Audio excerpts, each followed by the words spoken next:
The operation of synchronous machine that we have considered in previous lecture was a smooth switchover from alternator mode to motor mode.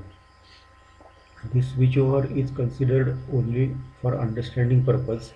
Actually, when machine is built to work as alternator, it works as alternator and very rarely driven as motor. When we have started to understand machine that way, because underlying theory of machine in both modes matches to large extent. If we compare the reactions or changes in stator parameters due to changes in rotor parameters with induction motor, then transformer phenomena is taken as a basis.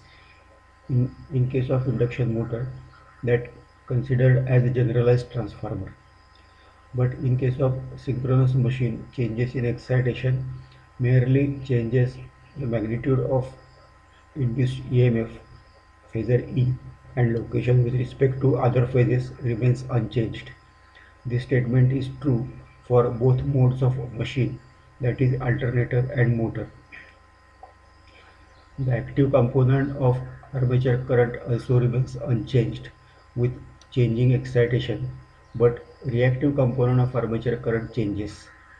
These, change, these changes in reactive components of current are opposite to each other in two modes of operation of synchronous machine. In turn, in this in turn explains that with change in mode of machine from alternator to motor, direction of armature current reverses. The next difference is in terminal voltage. When machine works as alternator, terminal voltage has to force current against grid voltage, but when working in motor mode, grid voltage acts on armature windings to pass armature current. In this way, both terminal voltage and armature current reverses when machine changes the mode from alternator to motor. For this reason, instead of reversing both V and IA, we have written minus E in place of E while changing the mode. We may see these changes in phasor diagram of synchronous machine on slide. The two angles phi and sigma also reverses. One point should be made clear that synchronous motor do not has any starting torque. This means if we apply three-phase voltage to armature windings and DC voltage to excitation windings, shaft of motor do not rotate.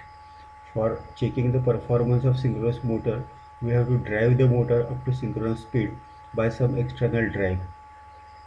For example, if we drive synchronous motor by DC motor and apply three-phase AC voltage to armature and DC voltage to excitation windings of synchronous machine, then circumstances shall be created to machine to work like a motor. It is very much required that and taken care of that DC motor should drive the synchronous machine at synchronous speed. This ensures that two magnetic fields will form a magnetic locking. Now if DC motor is disconnected from supply, then synchronous machine will work like a synchronous motor and drive synchronous machine. Now let us turn our attention to power relations of synchronous motor. Electrical power supplied to motor minus copper losses occurring in armature is mechanical output that includes frictional losses.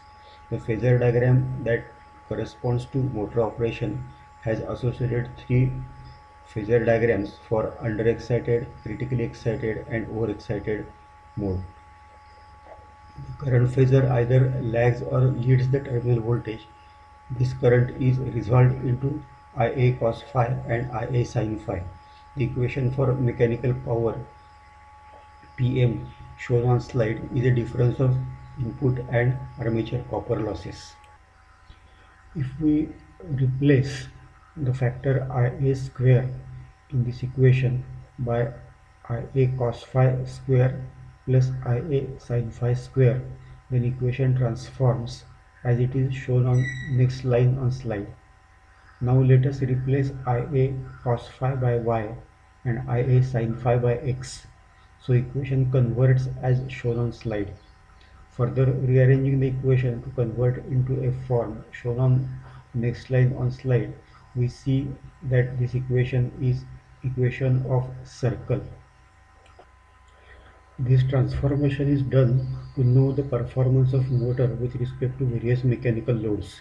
If we see equation of circle, then we may compare the equation with general equation of circle with the equation in two coordinate geometry.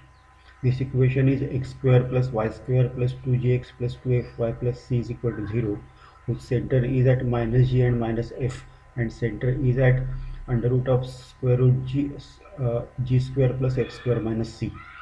Corresponding center and radius of our equation is shown on slide.